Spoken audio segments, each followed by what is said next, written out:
It's news time. Information is power.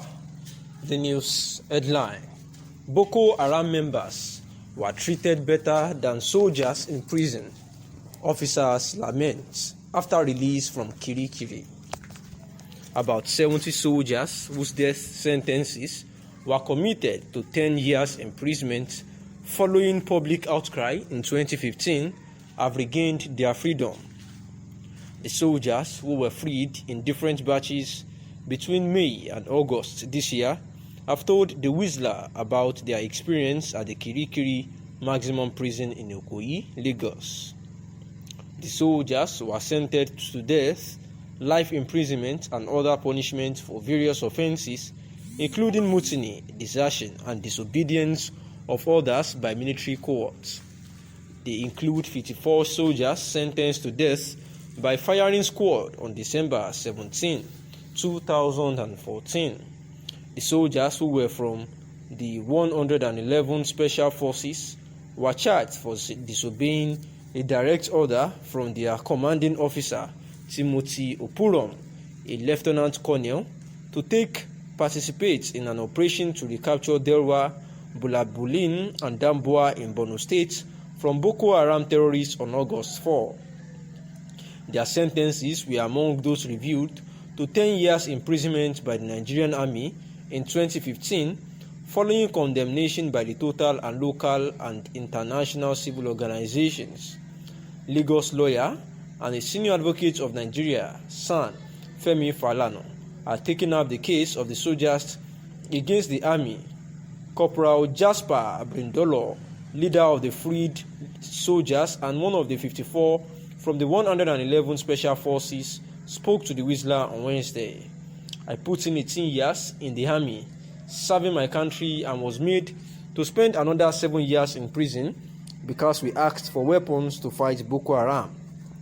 When you request for arms, is that mutiny?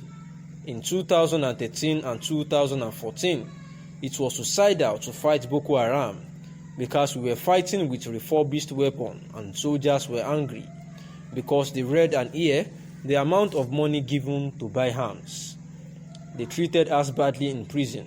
No one was taking care of us. Even the Boko Haram members were getting better treatment than us in prison because they were providing them food and other items. What kind of country is this that we treat its patriotic soldiers this way? Braidolo, who reviewed many of them had served in several places peacekeeping mission abroad, said it was only Falana that stood by them and fought for their release from prison, adding that Murik, led by Professor Ishak Akintola, also assisted them in the prison. He said all of them would like to be reinstated by the army so that they could continue with their lives. We are not doing anything since after our release because we don't have anything. We have served the Nigerian army for many years. They should just reinstate us and let us be discharged properly because we have dependents, and he pleaded. And this was the news that the Boko Haram members were being treated better than the soldiers in prison. And these are the soldiers who, after 10 years, who were committed to 10 years imprisonment, and due to Femi Falana's, the son, that is Femi Falana, a senior advocate of Nigeria who is a Lagos lawyer. He took up this case as his own, and he was able to secure the release of these soldiers. And the soldiers were recounting their experiences that they had spent 18 years in the army serving, and that one of the reasons why they refused to follow the directives was because fighting those Boko Haram was like a suicide mission because the arms that were given to them were not capable to fight those people, and they know of the amount being released to the Nigerian army to get arms, and they asked for good arms to fight these people, and they did not give it to them, asking that his request for arms are a mutiny.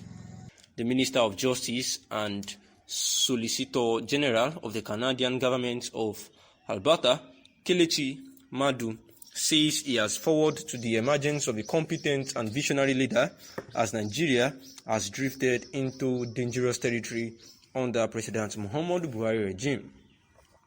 While no one doubts that the country has drifted into dangerous territory, Mr. Ahmadu said in a statement shared on his Facebook page on Friday to mark Nigeria's Independence Day celebration. "I have always been an eternal optimist about the future of the ordinary people of Nigeria," he said. Mr. Ahmadu described Nigeria as a sleeping giant with huge human and natural resources, saying he looks forward to the emergence of a competent and visionary leader. "I look forward to a new and reimagined leadership with a vision, capacity, and good intentions to think through the entire country, from the rainforest of the southeast to the cocoa plantation of the southwest, the mountains of plateau and desert plains of the north," he said. "The people of this sleeping giant are exceedingly blessed with human and natural resources. They are hardworking, bright, and resilient. I am rooting for their liberation and success so that they can achieve their God-given potential. I wish them a happy celebration," Mr. Ahmadu said. Nigeria marked our 61st independence anniversary on Friday, eliciting much criticism over insecurity, underdevelopment, and economic hardship.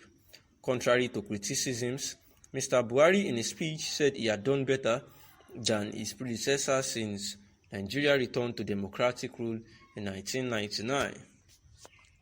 And here is the Minister of Justice and Solicitor General of the Canadian government telling the Buhari that Nigeria has actually drifted into dangerous territory under him, and saying that there is no doubt that the country is seriously in chaos, and that it seems that there is hopelessness around the country because the citizens are actually have actually lost the faith and competence in the Buhari-led administration, saying that it is therefore needed to reimagine the leadership with vision and capacity and good intentions to think that the entire country, from the south and the west, the mountains of plateau and everywhere, because the sleeping giant, like Nigeria is called the giant, is extremely blessed with natural resources, but insecurity, underdevelopment, and economic hardship had become the order of the day.